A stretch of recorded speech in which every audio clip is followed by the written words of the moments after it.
What's going on, everyone? My name is McMillan IV, junior at Wilbur Career Technical High School, undecided.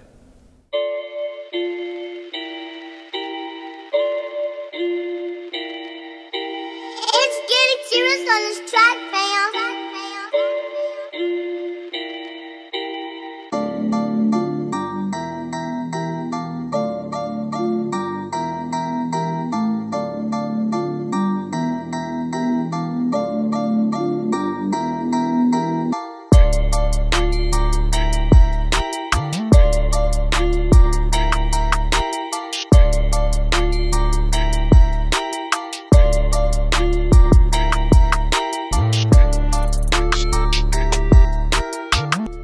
Paul McMillan IV, welcome to Thank you.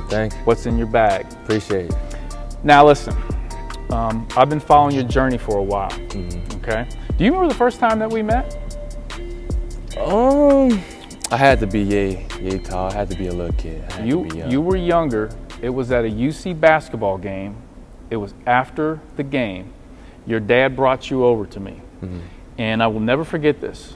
Your father pointed at you and said, "This is my son." And he told me, he said, "You remember this kid. He's going to be one of the best basketball players in this area."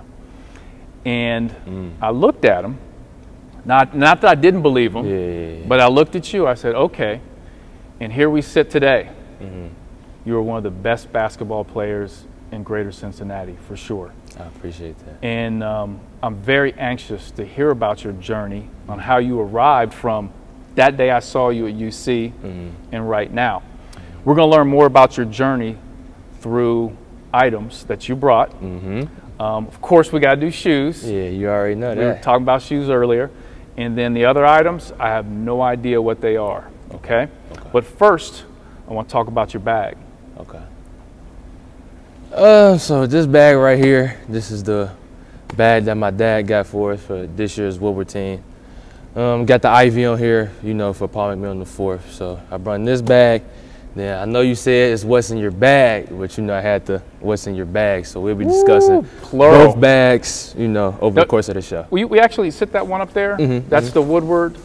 This is the one that Coach Real gave to us just to, you know, walk around with school and things like that. So. Okay. So that's the school bag, and that's the basketball bag that your father got. You know what? This is actually our last interview of the season, and I love that you did something different. You brought two bags. That's the first time anybody's ever done that. Really? Yep, first time. So this is going to be fun. I'm anxious to hear about your journey. So let's start with the shoes. The shoes. All right. So the shoes. All right. I'm a shoe guy. I mean, you know I'm a shoe head as well. Like I said, got a lot of Jordans. You know, your favorite player, whatnot. Right. So the first shoes I'm gonna bring out is the Adidas Iron Man. So right here. Okay. So 9th grade summer, I played with McMillan. That was Kenneth Fareed team. Okay. And I played 17U, which is 17U. That's the highest for high school. That's the juniors. You played up? Yeah, I played 2 grades up. So. Which a lot of kids don't do. Yeah, a lot of kids just like I really never played my age group before though. Why is that? I got older brother and older sisters and things like that. So when we was in the gym, it wasn't an age thing. Like they wasn't taking it easy on me just because I was a little kid. Like no, they was trying to dominate me. Right. So that's where it really came from. Do you feel like mentally it helped you playing against older players? Yeah, I would agree, because then once you play with older players, it's nothing. You like, I don't play against my brothers and sisters this whole time. And if I can compete with them, I can compete with anybody. So it wasn't really a difference. Gotcha. So you wore these that season? Yeah, with Manimal. There was just 1 out of 5 shoes maybe that I wore during that period of time. And the story behind these really was, we was in Dallas, and it was a gauntlet event. And me, my brother Isaiah, and my sister Shiera, we went to go see the, what was it called, the Endgame? Endgame, Marvel Endgame. And when Tony Stark had died, we all like was sad, because that was like, I wouldn't say our favorite characters, but. You cried in the movie theater, Paul? Are we seeing a sensitive side? Yeah, I shed a little tear too, man. I shed a little tear. So I was like, you know, that's one of my favorite characters, so I wanted to get his shoe. Nice. So that's the story behind these. How were they to play in? Oh, real comfortable, real comfortable. Not necessarily slippery, but it's kind of point guard shoe, say it like that. Point guard shoe. And speaking of point guard, if there was one player you would say you pattern your game after, maybe somebody that's in college or in the NBA, who would that player be?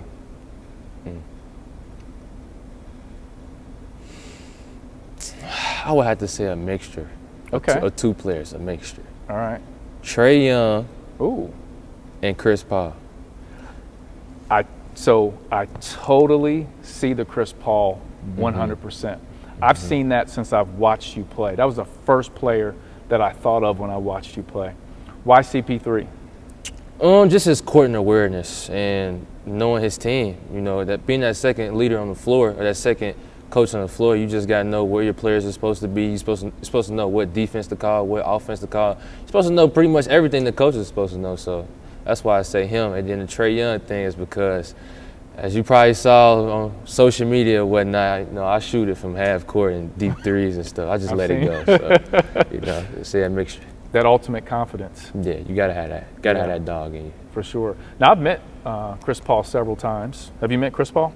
Once. We went to a Pacers game my freshman year, me, my dad, my mom, and then one of my teammates from Hughes, AB, and I got to talk to him a little bit after the game. Nice. He's a great person.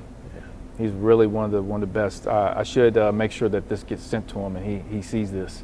So when you make it to the NBA level, he knows. Yeah. He knows. All right. So you got two pair of shoes with you. Two pair of shoes. I do. Okay. So this is one. Let's see two. First time ever on the show. All right. Now I know he's probably gonna disagree with this, but I mean, I really don't care though. I think I know. No, I really don't care for real. So I gotta pull out the GOAT himself. Oh, see. The GOAT himself. So I'm not even gonna touch those. See, Lil P, I can't even. I can't do it. The GOAT himself. Now you and I had a discussion about this. Remember the Zoom call? That was back in what, April, maybe? Yeah, it was during the pandemic. I was on the Woodward High School Zoom call, and everything was going well on the call, man. I was dropping knowledge, and then all of a sudden somebody brought up Jordan wasn't the GOAT, and that Zoom call quickly changed directions, man. So why, in your eyes, is LeBron the GOAT? I could sit here and talk about a lot of things and give you a lot of reasons why he's the best player. But the main thing is he's been the chosen one since he was 15 years old. Okay.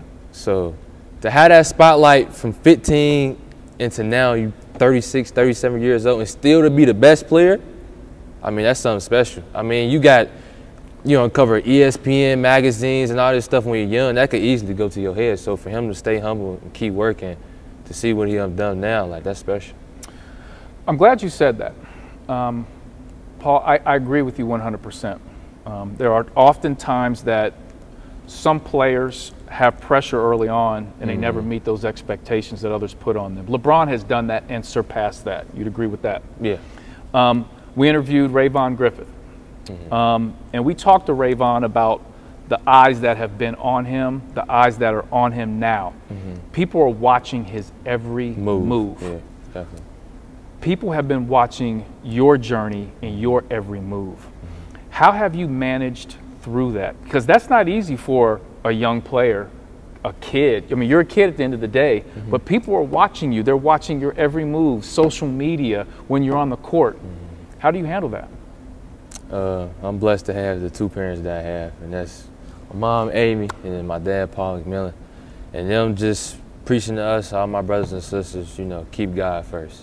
Okay. And, if you keep God first, I mean, everything else really don't matter. And if you work for him, then he just blesses you. So. I've got a quote for you, okay? I'm going to piggyback off what you just said. I'm going to read a quote, actually a definition. I'm going to read a definition for you, and you tell me what it's a definition of. Success or failure apparently brought by chance rather than through one's own actions. Have any idea what that is? What the definition of? I'm going to tell you what. It's the definition of luck. And I hear you have a thing about luck. You don't believe in luck. Not at all. Tell us why. All right, so you hear a lot of people that be like, if you work for, I don't know, whatever you want, you'll get it. So you telling me no matter how hard I work every day, no matter how time I spend on my craft, watching film, eating right, studying the game, working hard, outworking everybody, you telling me if I don't know, if this person said, no, this is bad luck, that every day of my life I'm not gonna get success? Like, that doesn't make sense to me. Mm-hmm. It doesn't. So when people say, oh, you're lucky or that's bad luck, you correct them right away. Oh yeah, for sure. Coach Real, you know, he's kind of a, you know, a superstitious guy and whatnot. So when he says something like, oh no, this ain't gonna bring us good luck, I'm like, Coach, come on now, like, that stuff is not real. Like, so you telling me no matter how hard we work, if I do this, we're not gonna win the game? Right. Like, we're playing scrubs, we're not gonna win the game because we didn't do this. So. No, I'm with you. Yeah. I like that. Coach Rell told me about that. Yeah. So. And I do like that. Let's pivot back to your sneakers. I touched them. I shouldn't have touched them. No, I actually like LeBron. I love what he's doing on the court and off the court. Probably even more so than what he's doing on the court. Why these shoes? Why'd you bring these? These was the shoes I wore in the 8th grade. So they have, like, you know, the Peach Jam, the EYBL circuit. They have the ending thing of the Nike shirts, the Peach Jam. So they have a thing for the middle school guys. So in 8th grade, we went down to the Peach Jam, and these were the shoes I wore. We lost in the Elite 8 or Sweet 16 to this team from Texas. I want to say Houston Hoops. Okay. And we lost by like 4. But that whole time, I think I averaged like 28 and 8. So yeah, I was down there doing numbers. So these shoes is special to me. And then these are the shoes I think that LeBron hit a game winner in, the floater off the backboard. Or it was a game winner he hit during Toronto. He wore these shoes too, so special. So you remember that time period of you averaging 28 points a game, playing well. Speaking of that, you're the leading scorer in the CMAC, averaging 28.2 points a game. Yeah. I was going back and looking at your statistics. You had multiple 30-point games. So let me ask you this question. What is that like being a player, because I've never experienced this, but being the player that you step on the court and every single night, that defense is looking at you. And I talked to Rayvon, I've talked to Alex Williams, I've talked to other KK Brands. We've interviewed a lot of great players, and I've talked to them about, you know, how do you handle that where you know stepping on the court, eyes are going to be on you, 28.2 points a game, but yet you still find a way to drop 30.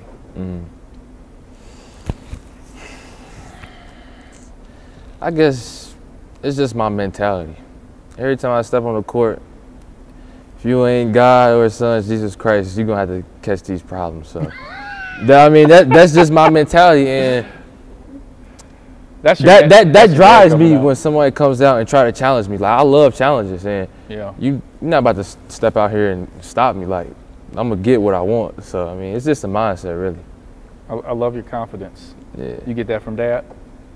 Yeah, Dad and Mom. Okay, Dad little combination. We're going to talk about that a little bit later. We're going to talk about the parents. Good on the shoes. Now, you've got other items. I think you have multiple items. Two bags. Multiple items. We're going to have to get a bigger table for you, man. Go ahead. Multiple items. So what do you have next? Since we speaking of mentality, I guess we can bring this out. We was gonna bring something else out, but we can say that for later. Since we're speaking of mentality. Ooh. What? Hey, first of all, segue. How about that? Straight to the Mamba mentality. Yeah. Rest in peace, Kobe Bean Bryant. Speak on it. Well, you know, during the quarantine, during the pandemic, it wasn't a lot of things to do. So I just looked at it as what things can I improve on, what things can I get better at, how to expand my mental focus, how to get stronger, things like that. So my dad has actually had this book for, I don't know, since it came out or whatnot. And I was in the basement one day, because we actually just moved. We just moved into our new house about 6 to 8 months ago. Okay. So I didn't know what the book was. And I went to the basement one day and just saw it was like laying around. So I'm like, I'm gonna read it. Then once I got into it, started reading it, watching videos on Kobe and how he approached the game, it just Oh, it's part of the reason why I had success this season, reading this book. So Really? yeah, definitely. So, okay, all right. So let's dive into that a little bit more. What did you take away from Kobe's mentality that you applied to your game? Accept challenges, embrace them. Yeah, accept challenges and embrace them. I like it. Yeah. I like it. Our producer, Stu Holt, is one of the biggest Kobe Bryant fans you ever meet. And he and I often would go back and forth on who was the GOAT, Kobe Bean or Michael. And of course, I'm Michael, he's Kobe Bean. Yeah, and sure. we made a vow that we're not going to discuss that anymore after, Kobe's passing. But Kobe's excellence on the court is not to be denied. I grew up playing AU. I would see Kobe Bryant on the court next to me. Didn't know who he was. Now you got to think about this, Paul. This is back when there was no social media. Social media, yeah. We had these magazines. You would literally go to Kroger and you would see a magazine that would talk about high school sports, and you'd have to read up on a Kobe Bryant, a Kevin Garnett, a Steve Nash. We go to these tournaments. I didn't even know who he was. I just knew he was really good. Yeah. How about that? Times are a lot different. You go to a tournament, That's you know really? Yeah, you go to a tournament, you know who everybody is. Yeah, definitely. Because of social media. For sure. Every play that goes down, something special, is 5 minutes later, it's on Instagram somewhere or Twitter. It's the way of the world now. So. It is. How do you deal with social media? Because, like I said before, eyes are on you. Young people are watching you. The next generation coming up, college coaches are watching you. How do you deal with social media? I just use the platform to inspire others and to help others. You go look at my Instagram page or my story, and you'll just see like Bible quotes or something spiritual or something that's just gonna make somebody's day turn around so they can get better. Sure. Yeah, so that's how I deal with it. Speaking of this mentality here, you said accepting all challenges. There's one thing I wanted to talk about, and when I was doing a little bit of research on you, there's a rapper, okay, named Royce da 5'9". You ever heard of him? Okay, he's my generation. I know you're newer generation. Oh, no, come on. Oh, hold on now. What you got for me? You go look at my playlist. Tupac, 50 Cent, okay, Jeezy. It was 8-Ball, MG or something like that. MJG, Yeah, okay. yeah. I'm sure your dad. So, yeah, I'm very familiar with the old school. I listen to more old school than new school. Okay. Yeah, that's for sure. I mean, if I listen to something new school, it'd be Lil Baby, Lil Durk, Roddy Ricch, McMillan. That's about it. Anything else is probably not getting played. So Rayvon told us before a game, it's pump up music. Yeah. Can you guess who he listens to, NBA, or guess what type of music he listens to? NBA YoungBoy. Nope. What pump up song or music does he listen to? What type of music? For Rayvon? Yes. Country? Yes. How about that? I could see that. What do you listen to? What gets you hyped up? Oh, yeah, I'm turning on Jeezy probably. Or Jay-Z or one of them two. Jay-Z. Yeah, got to. Favorite song by Jay-Z is probably You Don't Know. Okay.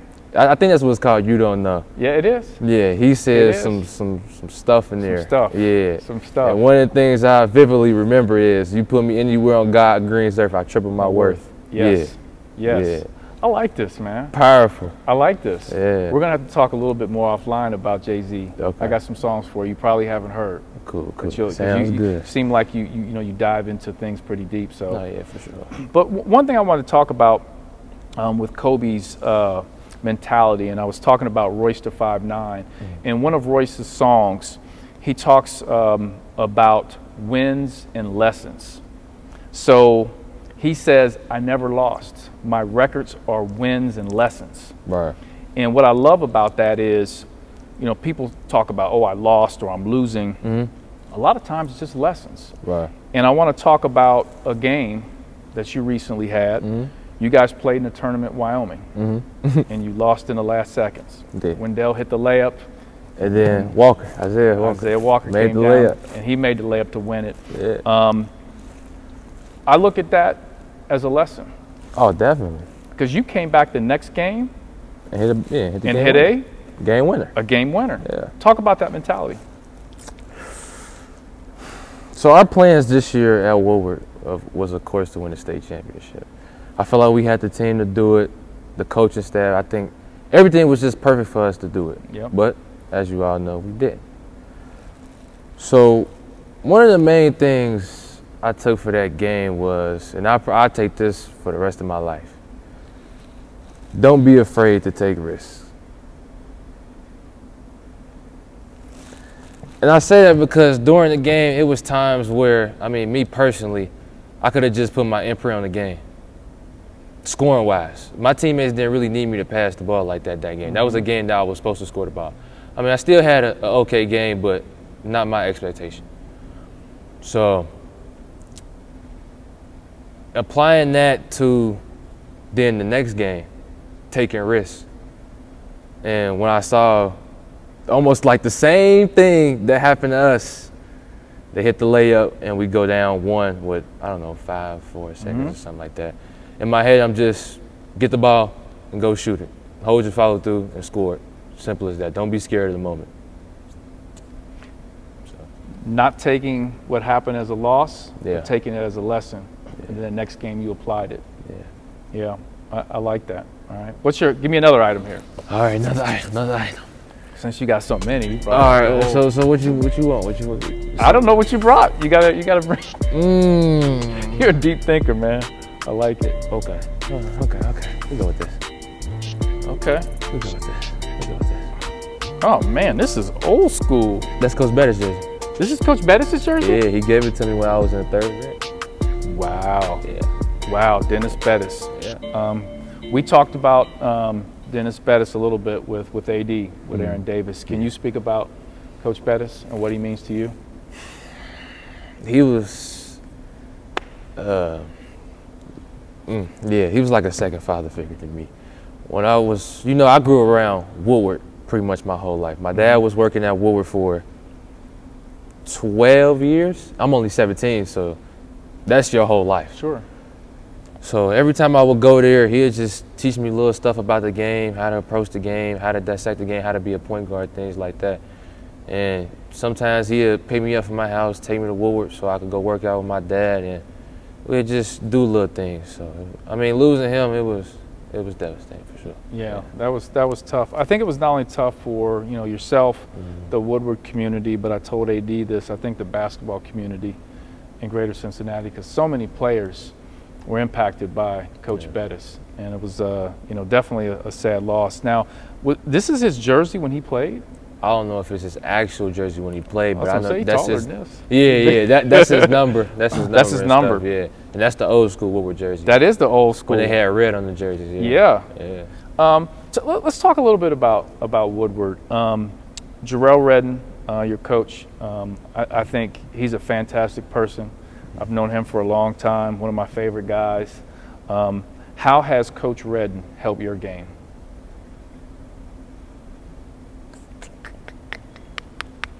Coach Rell's been knowing me pretty much my whole life, ever since I was around 4 or 5, something like that. So it was kind of different for both of us, me playing for him and him coaching me. So, I mean, the biggest thing I probably took from Coach Rell, he helped me improve my game at, is being consistent on both ends of the floor. A lot of players only like to play one side of the ball. And, him growing up and him talking about when he was playing and stuff and watching little clips and stuff from me, he was a hard-nosed defensive player. Absolutely. And he wasn't going to let you score. So Nope. taking that from him and applying that to my game helped me a lot. So. I totally agree with that. Now, if you were to say, we talked about you averaging 28.2 points a game. Obviously, you could do a lot of things on the court. What do you take the most pride in of what you do on the court?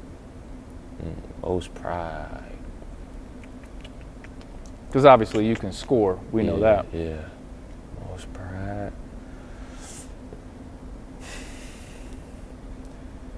Someone or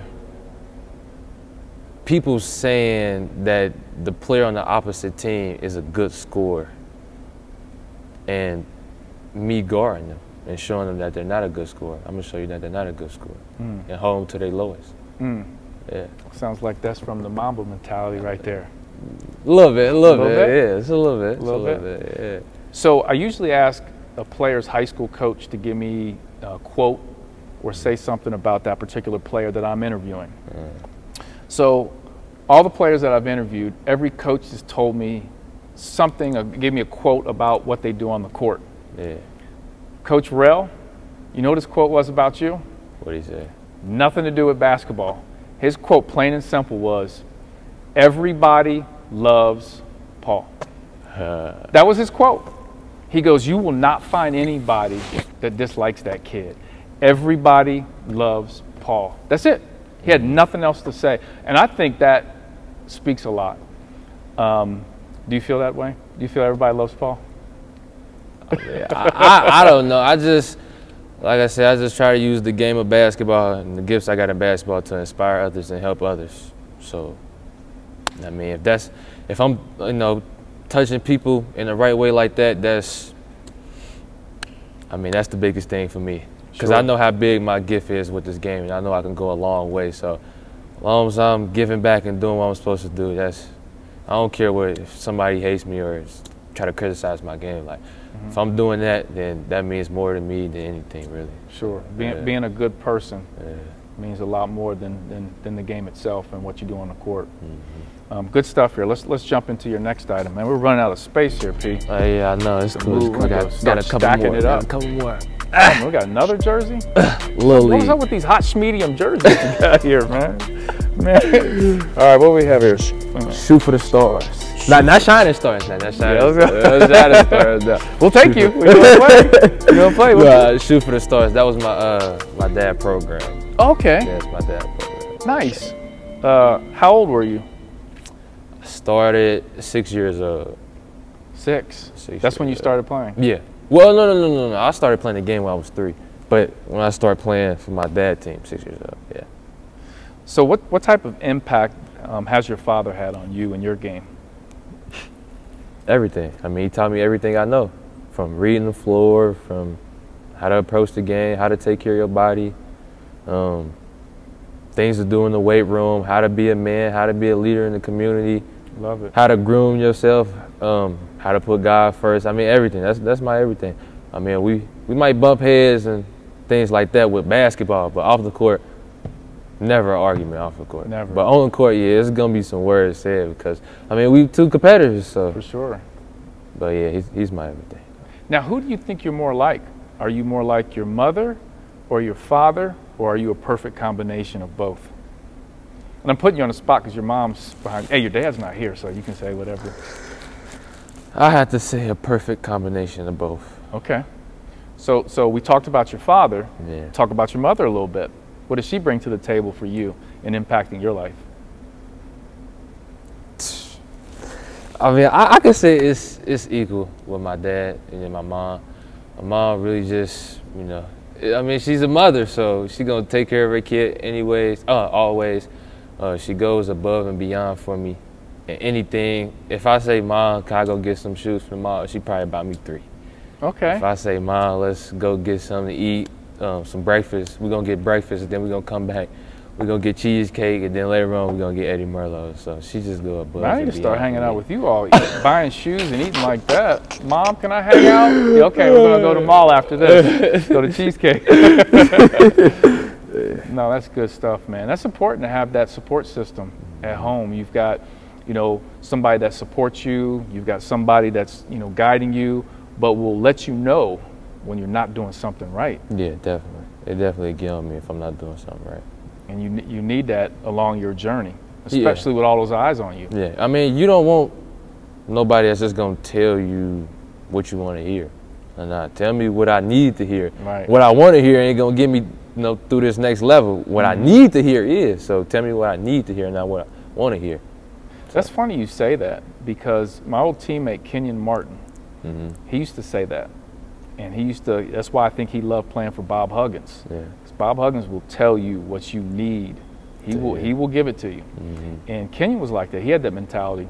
You know what happened to Kenyon? He ended up the #1 player in the country, #1 draft pick. So that's a great mentality to have. So good jersey here. Got 2 medium jerseys. Let's see that next item. All right, so I think this bag is done. This bag is done. We're gonna go to the next bag. My man brought in 2 bags. 2 change, 2 bags. Yeah, 2 bags. Oh, yeah. Still in plastic. Should have put it in the trophy case, but it's still in plastic. Okay. All right. I'll keep it there in the plastic. C-Mac, Player of the Year, Paul McMillan IV. This was when you were at Hughes. 2018 to 2019. Talk about this. Talk about this season. So I give it a little summary. I start from day one. So 8th grade summer, I didn't know what I was going to do, for what high school I was going to do. I had a few choices. I played with Woodward in the summertime, but I still wasn't sure what I was going to do. Really didn't know Coach White as a person like that, really. I mean, I saw him around, got a chance to talk to him a few times, but I really didn't know him as a person like that. So the first day I wanted to work out with him, just to see, you know, the type of drills and things I'm going to be doing once I get there. So I work out with him probably 6 in the morning, something like that. So, you know, I go to school, you know, go through my first day of high school, you know, which was fun. Met a lot of new people. And then later on that day, he calls me to his office, and, you know, we just sit down and chop it up and talk. I think he asked me what was my expectations for my freshman year and this upcoming year. I said, well, for me, I'm gonna shoot you straight. I'm gonna average 25 points. I'm gonna average at least 5 assists and, you know, at least 5 rebounds. And we're gonna win the conference. And we're going to make a run in the tournament. We'll probably win state. And I'm going to win Mr. Basketball. Plain and simple. Straight to him like that. He looked at me. He was like, all right, we can do it. But I know, because we talked since then, but I kind of knew right there he didn't think I was going to do what I did. You're a freshman. Yeah. Right. But in my head and, you know, my confidence level, I already knew, like, I'm going to destroy this CPAC. Like, this is mine. Like, I'm here to stay. So then, you know, once I had the season I had, and I was the first ever freshman to win CMAC Player of the Year. Really? Yeah, first ever. It's big time. Yeah. You were very prophetic in that you were sitting there telling them what was about to happen. Yeah. How do you have this ultimate confidence? Because there are a lot of young people that watch these interviews and they try to take away things, you know, from these interviews. So talk to the young people about maybe how they can develop that type of confidence that you had and can sit there and say, I'm going to do this, this, and this, and we're going to win. Yeah. I mean, you got to always believe in yourself. Because if you don't believe in yourself, then who's going to believe in you? Sure. If you have high expectations and you want to do things in life, you got to have the ultimate confidence. So, I mean, just having that confidence, that's going to carry you through a lot in life, because a lot of people don't have that type of confidence to do it. So, I mean, it was kind of instilled in me in a young age by my parents, but I just know how much time I put into this game and how much I work on my craft. So you can't shortchange what I'm going to do. Like, I know what I can and can't do, so. So let's talk about that. Let's talk about the work you put in. So I'm intrigued to find out what your off-season workouts and what you do in the off-season to help prepare you for the next season. So obviously you had a great freshman year, and you just think about the season you had this past season, averaging 28.2, multiple 30-point games. Yeah. You put in the work. So talk to the young people out there about the work you put in the off-season, what you do to help prepare you. As a youngster or right now? Let's talk about right now. Well, off season for me right now looks like probably go shoot in the morning with Pops somewhere, any gym, doesn't matter. Then probably 3 or 4 times a week lift. You know, I got some weights and things at home. I'll probably lift at home or I'll lift at Woodward. I haven't been lifting at Woodward because due to the coronavirus and things like that. So I've been lifting a lot at home. And after I lift myself, you know, as I got, you know, it's things that your parents instill in you as a kid. So now as I'm getting older, my dad, I mean, it's some things that my dad still tell me, like, do this, do that. But now since I'm getting older and this is what I want to do in my life, after I lift weights, I'm going to watch film on Mm-hmm. NBA players or myself. I'm watching film. I'm constantly watching film. Then after that, I'll probably go to an open gym or something like that and just work on the stuff that I probably worked on earlier in that day. So that's what it probably looks like. So if you look at your statistics from this past season, you're getting ready for next season. What else can you improve on? What are you thinking this season, this off season, I'm going to improve on this that will help me out for next year? My explosion. You know, I feel like there is guards that doesn't jump as high. You know, they're able to get their shot off and create without, you know, having an explosion. But for me, I think that'd take my game to the next level. Like now, you gotta respect. I might pull up in your face. I might hit you with a move, shoot a floater. I might hit you with a move, come to my mid-range pull up, or I might hit you with a move and come down the lane and just dunk on you. So that's probably the biggest thing. Sure. Yeah. And all that stuff is just in preparation for that next level, going to college. Talk a little bit about the offers. You don't have to say specifically who's offered you, but you have offers. You're going to get many, many more, right? How are you handling all that? I just don't really pay attention to that stuff, really. Like my number one focus is to get to the NBA. So anything outside of that, really, that's going to distract me from getting there, I don't really pay attention to it. Like I said, I have two great parents that handles pretty much everything for me. So, you know, with the colleges, I mean, I have a few college coaches that takes my phone straight to my phone. But most of the colleges and stuff like that takes my dad and Coach Real, things like that. So, I mean, really, I just get better every day and just enjoy the process because you only get it once. So Sure. That's how I handle it, really. Sure. And you concentrate on hooping. Yeah, that's it. And getting better. I love it. All right, give me another item. I'm going to stack this. Another item. What's in your bags? All right. 1,000-point ball. Okay. 1,000-point ball, January 17th, 2020. Okay. I really hit, you said January 17th, right? Yep, January 17th. I actually hit it against St. X 5 days before that date. So it was like the 11th or 12th or something like that. Okay. But if you don't know, Davion Mace, that goes to Don Prep now, he had broke the backboard. So then, like, we never finished the game. Really? Yeah. So like everything that counted from that game just went away. So that's why you have, okay, gotcha. This is good stuff. So what type of feeling was it to score your 1,000th point and receive this ball? I mean, it was a great feeling, but for me, I don't know. I expect that of myself.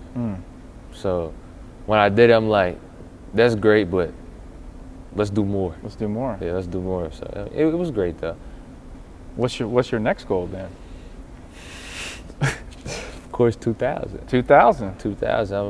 I'm actually 113 points away. Okay. So that's 113 achievable. points away. Yeah. So that's the next goal. I do want to talk about, and I really can't have this conversation and pass this up, and that is, you know, Paul, the 1,000 points are great. You're probably going to score 2,000 points. That's great. Player of the year, that's great. But you're a 4.0 student. Yeah. That's excellent. Being a student athlete.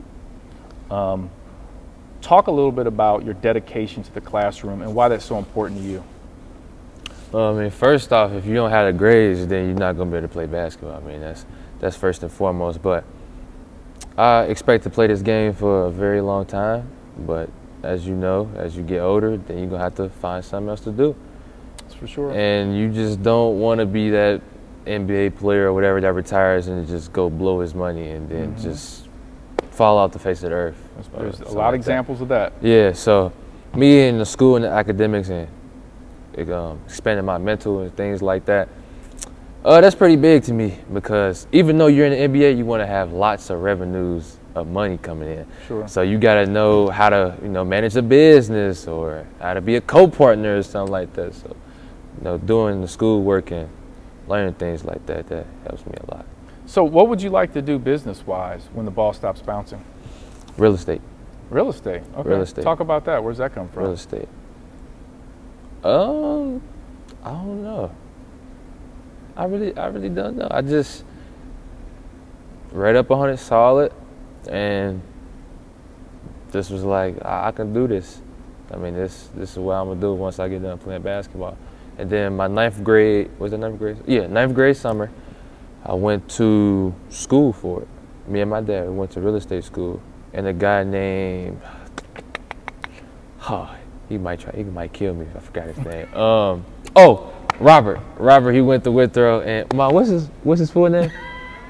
Robert Smith. Robert Smith, he's a real estate agent. He actually helped my sister get her first house. So he went to Withrow, and my dad, he's a good friend of my dad, and he runs a real estate school. So we went a couple of times during my ninth grade summer and learned some new things. Yeah.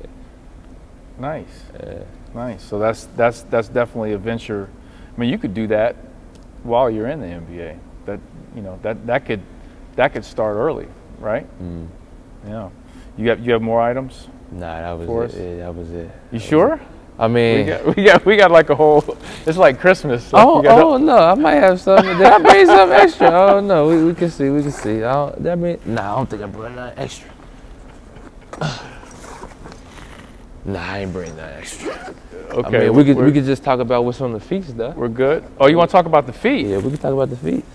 No one's done that. We can talk about the feast. I like that. So, can the camera see the shoe, or you want me to bring it up? We're gonna make sure they see it. Yeah, they can see it. Oh, you can see it. It's cool. Okay. So these are the red Lab 4s. Yep. These go for about 700 to 850. Ooh. 700 to 850. You'll probably never see nobody walk around these in Cincinnati. Okay. So one summer, I don't really remember. It was a couple of summer ago maybe. Coach Rail was in New York with Woodward, the school. He was in New York. And my brother already had these. So he called me. He was like, I'm in Flight Club.